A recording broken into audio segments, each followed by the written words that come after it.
اعوذ باللہ من الشیطان الرجیم، بسم اللہ الرحمن الرحیم۔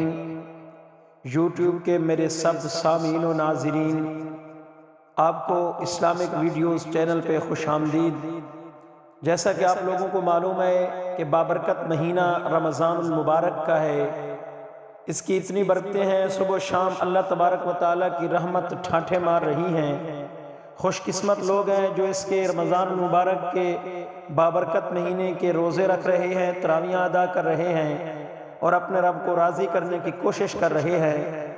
دوستو، آج رمضان المبارک کا تیسرا روزہ ہے۔ تیسرے روزے کے حوالے سے میں آپ کو بتاتا چلوں کہ خاتون جنت لخت جگر آقا کریم صلی اللہ علیہ وسلم کی صاحبزادی حضرت بی بی فاطمہ الزہرا رضی اللہ تعالی عنہا کا یوم عرس مبارک ہوتا ہے 3 رمضان المبارک کو، کہ آقا کریم صلی اللہ علیہ وسلم کی سب سے لاڈلی صاحبزادی ہیں۔ آقا کریم جن کے بارے میں فرماتے تھے کہ میرے جگر کا ٹکڑا ہے، فاطمہ میرے جگر کا ٹکڑا ہے۔ خاتون جنت حضور جب خاتون جنت حضرت بی بی فاطمہ الزہرا رضی اللہ تعالی عنہ کو آتا دیکھتے تو آپ خوشی سے کھڑے ہو جاتے اور آپ رضی اللہ تعالی عنہ کو اپنی جگہ پر بٹھا لیتے تھے۔ دیکھیں کہ جب قیامت کا منظر ہوگا، سب لوگ حاضر ہوں گے تو فوراً ایک اعلان ہوگا کہ سب لوگ اپنی نظریں جھکا لیں، کیونکہ پل صراط سے خاتون جنت کا گزر ہو رہا ہے، تو سب لوگ اپنی نظریں جھکا لیں گے۔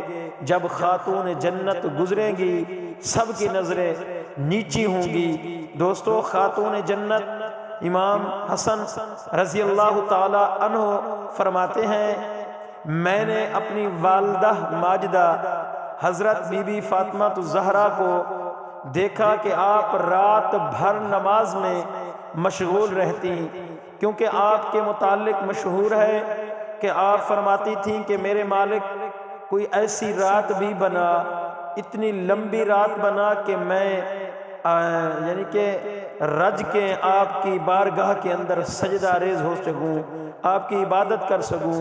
جتنی بھی لمبی لمبی راتیں ہوتی تھیں آپ کے سامنے، آپ کے عبادت کے سامنے وہ سب راتیں چھوٹی پڑ جاتی تھیں۔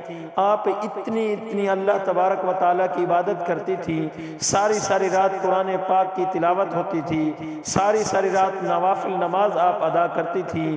تو ان کا عرس مبارک ہے، آپ لوگوں کو میں نے کہا ذرا اس حوالے سے بتاتا چلوں۔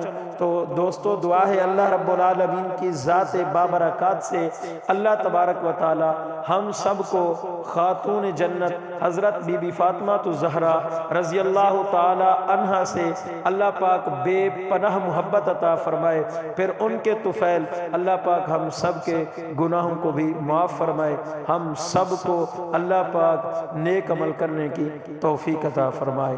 وآخر دعوانا ان الحمدللہ رب العالمین۔